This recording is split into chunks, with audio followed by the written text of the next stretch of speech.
जय श्री राम दर्शकों, मैं श्री विजय भारद्वाज श्री हनुमान ज्योतिष केंद्र में आप सभी का स्वागत करता हूं। आज हम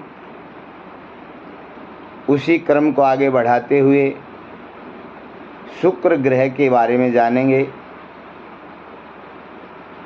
अब तक आपने सूर्य, चंद्रमा, मंगल, बुध और गुरु के प्रभाव को कुंडली के द्वादश भावों में कैसा रहता है ये जाना।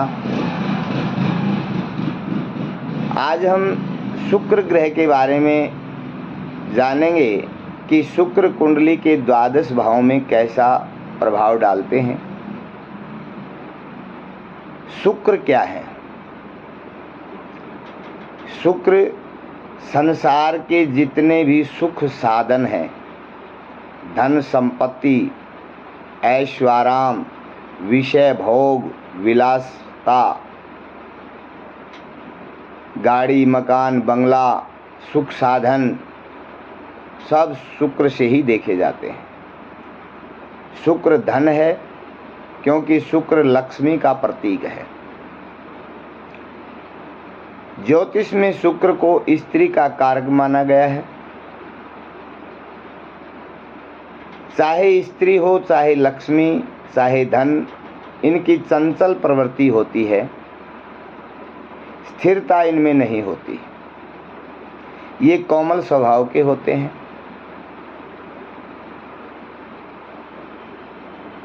पुरुष की कुंडली में शुक्र वीर्य का कारक है। आइए, अगर शुक्र कुंडली के प्रथम भाव में विराजमान है तो ऐसा जातक बहुत सुंदर प्रवृत्ति का, सजने संवरने वाला, अपने आप को बहुत सुंदर दिखाने वाला, बार बार दर्पण के सामने जाने वाला, ऐसा जातक भोगी प्रवृत्ति का होता है। भोग विलास में रत रहता है, धनी होता है, सुख साधनों से संपन्न होता है, हर कार्य सुंदरता से करता है। इस प्रकार से शुक्र का शुभ प्रभाव जो है प्रथम भाव में देखने को मिलता है। अपने से सुंदर जातक किसी को नहीं मानता। इतना सुंदरता का देहाभिमान जातक को हो जाता है। इस प्रकार से शुक्र प्रथम भाव में अपना प्रभाव देते हैं। दूसरे भाव में अगर शुक्र हैं तो ये धन का भाव है। यहाँ भी जातक धनी होता है। वाणी का भाव भी है। जातक मीठा बोलने वाला होता है, प्रेम से बात करने वाला होता है, ऊंची आवाज़ में किसी से बात नहीं करता, व्यावहारिक होता है और अपनी बातों से सामने वाले को वशीभूत कर लेता है। ऐसी चिकनी चुपड़ी बातें करता है कि सामने वाला उसी का होकर के रह जाता है। अनेक प्रकार की महंगी महंगी चीज़ों पर खर्च करने वाला भी होता है। जो भी घर में चीज़ लेकर के आएगा, 2 रुपए की चीज़ होगी तो 10 रुपए की लेने की कोशिश करेगा। ऐसा जातक का स्वभाव होता है। तीसरे भाव में अगर शुक्र होता है तो ऐसा जातक घूमने फिरने वाला, कामुक प्रवृत्ति का होता है। हर समय नज़रें घूमती रहेंगी दाएं बाएं। उसका नज़रिया जो है देखने का वो स्थिर नहीं रहता। वो बात कहीं और कर रहा है, सामने कोई और खड़ा है, नज़रें कहीं और घूम रही हैं। इस प्रकार से ऐसा जातक धोखेबाज भी होता है। पता नहीं कब किसको किस समय धोखा दे दे, क्योंकि जो इस तरह का जातक होता है तो धोखेबाज तो होगा ही। चतुर्थ भाव में शुक्र होता है तो यहाँ भी जातक को हर प्रकार की सुख सुविधाएं देता है। घर में जितने भी सुख साधन होते हैं जातक को सभी प्राप्त होते हैं। अनेक प्रकार से जो है जातक हर प्रकार से संपन्न होता है। लेकिन यहाँ अगर शुक्र कमज़ोर हुआ तो कई बार जातक अपनों से ही धोखा खाने वाला होता है और अपने ही जातक के ऐसा धोखा दे देते हैं कि जातक की समझ में नहीं आता कि मैंने तो इनके साथ ऐसा नहीं किया था, मेरे साथ ऐसा क्यों किया। तो कई बार यहाँ पर जातक को धोखा खाना पड़ता है, बड़ा नुकसान उठाना पड़ता है। पंचम भाव में अगर शुक्र है तो ये पंचम भाव हमारी विद्या का, हमारे प्रेम का भाव है, संतान का भाव भी है। तो यहाँ पर जातक बड़ा प्रेमी होता है, प्रेम करने वाला होता है, भोगी विलासी प्रवृत्ति का होता है, लेकिन इतना कामुक होता है, इतना प्रेमी होता है कि एक दो से उसका प्रेम नहीं, पता नहीं कितने अफेयर चलते रहते हैं। सोचता है चलो इसका भी प्रेम है, एक से और कर लें, चलो एक से और कर लें। तो ऐसा प्रेमी होता है। और छठे भाव में अगर शुक्र है तो यहाँ भी जातक कामुक प्रवृत्ति का होता है और इतना भोग विलास शुक्र करवाता है कि गुप्त रोगी बना देता है। यहाँ पर जातक भोग विलास के कारण रोगी बन जाता है। कई बार जातक इतना कामुक होगा तो छल करने वाला भी होगा, कपट करने वाला भी होगा। ये स्वाभाविक बात है, क्योंकि ज़्यादा विषय भोगों की तलाश में घूमने वाला तो अनेक प्रकार से छल कपट धोखा देना इस तरह का काम करेगा, और ज़्यादा भोग विलासों में पड़ेगा तो रोगी भी बनेगा, क्योंकि ये रोग का भाव भी है। तो जातक रोगी बन जाता है। इस प्रकार से रोगी बन जाएगा तो वीर्य की कमी होगी, वीर्य की कमी होगी तो जातक को संतान पक्ष से भी चिंता हो जाएगी, संतान की कमी भी यहाँ नजर आती। सप्तम भाव में अगर शुक्र है, ऐसा जातक बहुत सुंदर, सजने संवरने वाला, अपने आप की सुंदरता को प्रकट करने वाला, और यहाँ पर भी शुक्र जो है भोगी विलासी बना देता है। जातक परिस्त्रीगामी हो जाता है। और यहाँ पर शुक्र अगर कमज़ोर है, पाप दृष्ट है, तो वीर्य की कमी हो जाती है, शीघ्र पतन होने लगता है, पति पत्नी में कलेश हो जाता है, संतान में भी कमी होती है, संतान पक्ष से में भी शांति नहीं मिलती। इस प्रकार से सप्तम भाव में शुक्र का प्रभाव देखने को मिलता है। अष्टम भाव में भी शुक्र धन पैसा तो बहुत देता है, लेकिन परिस्त्रीगामी बना देता है। ऐसा जातक लंपट होता है, गुप्त रूप से संबंध बनाने वाला जातक हो जाता है। इस प्रकार से ऐसा जातक कई बार कर्जवान भी हो जाता है, बिना देखे खर्चा करता है, खर्चा अधिक करता है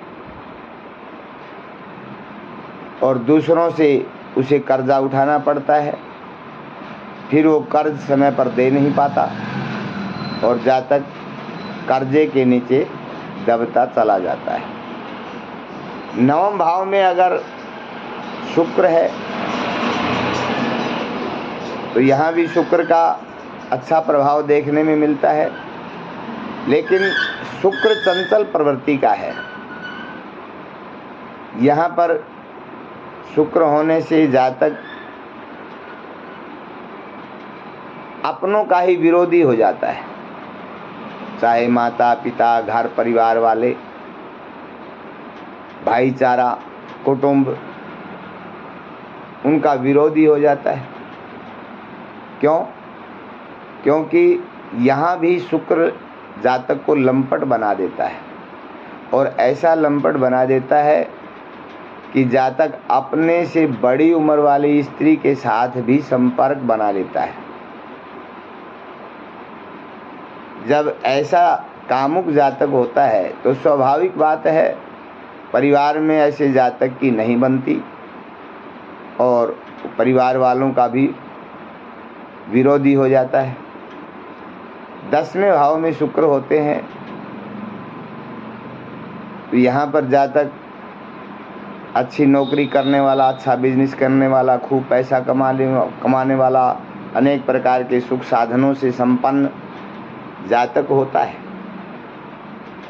सभी सुख साधनों के साथ जातक बड़ा सुखी होता है, लेकिन यहाँ पर शुक्र जातक को इतना लोभी बना देते हैं, और लोभ के कारण वो जातक इतना कंजूस हो जाता है कि कमाने का ही सोचता है, खर्चने का नहीं। अपने धन को कमा करके इकट्ठा करने में लगा रहता है। अगर कोई द्वार के ऊपर कोई संत ब्राह्मण आ जाए, कोई भिखारी आ जाए, उसका अपमान कर देता है, वाणी से हाथ का उत्तर नहीं देता। धन होने के बाद भी वो अतिथि सेवा नहीं कर सकता। ऐसा जो है शुक्र के प्रभाव को बहुत सी कुंडलियों में देखा गया है, और पैसा होते हुए भी अगर वो द्वार पर आए किसी संत ब्राह्मण का अपमान कर देता है, उसका सम्मान नहीं करता, तो उनके श्राप से वो जातक बड़ा दुखी होता है। वो पैसा उसके कोई काम नहीं आता, और वो पैसा यूं ही नष्ट हो जाता है। दूसरे उस पैसे का भोग करते हैं, और भोग करने वाले भी उस पैसे को बर्बादी की तरफ ही ले जाते हैं, क्योंकि धन की तो 3 ही गति है, आप जानते हैं। अगर आप स्वयं उस पैसे का भोग नहीं करोगे तो अंत में तो उसका नाश होना है। तो ऐसे जातकों को श्राप लग जाता है। वो न तो खुद उसका भोग कर सकते हैं, और न उसके परिवार वालों को सुख मिलता है। वो पैसा उसकी बर्बादी का कारण बन जाता है। एकादश भाव में अगर शुक्र है तो पैसा धन खूब होता है, लेकिन ऐसा जातक स्वार्थी होता है, अपने मतलब की बात करने वाला, पर स्त्रियों का लंपट होता है, दूसरों की स्त्रियों से प्रेम करने वाला होता है, अपनी स्त्री से संतुष्ट कभी नहीं रहता, दाएं बाएं उसकी दृष्टि घूमती रहती है। ऐसे जातक समाज में बदनाम भी बहुत होते हैं, अफवाहें भी बहुत ऐसे जातकों की समाज में होती हैं। तो यहाँ पर शुक्र का ऐसा प्रभाव देखने में मिलता है। द्वादश भाव में शुक्र हैं तो जातक धनी तो होगा, खूब पैसा होगा, कोई कमी नहीं होगी, हर रोज़ हवाई यात्रा करने वाला होगा, विदेशों में यात्रा करने वाला होगा, हर सुख साधन से संपन्न होगा। लेकिन स्वाभाविक बात है, जब ऐसा होगा तो पर स्त्रीगामी भी होगा, पर स्त्री लंपट भी होगा। ऐसा जातक अपना पराया भी नहीं देखता। कई बार भोग विलास में इतना अंधा हो जाता है कि सामने कोई भी आ जाए, बस उसको अपनी तलब लगी रहती है। इस प्रकार से जब जातक ऐसा होगा तो वीर्य का रोगी हो जाएगा, वीर्य की कमी हो जाएगी, अनेक प्रकार के शरीर में रोग हो जाएंगे, क्यों? क्योंकि भोग से रोग प्रकट होता है। द्वादश भाव हमारी सैया का भाव है, भोग का भाव है, तो उसके सामने वाला छठा भाव रोग का भी है। जब जातक अधिक भोगी बनेगा तो अधिक भोगी होने के कारण वो रोगी भी बनेगा। इसलिए इन बातों से सावधान रहना चाहिए। शुक्र के प्रभाव द्वादश भावों में किस प्रकार से होते हैं ये आपने जाना। शुक्र को अगर आप ठीक करना चाहते हैं, आपकी कुंडली में शुक्र का दुष्प्रभाव है, अपना जीवन सुख में बिताना चाहते हैं, धन संपत्ति सुख साधनों से संपन्न रहते हुए सुखी जीवन बिताना चाहते हैं, तो अपने शुक्र को ठीक करें। सबसे पहले अपनी स्त्री और सभी स्त्रियों का सम्मान करें, सबको लक्ष्मी रूप देखें।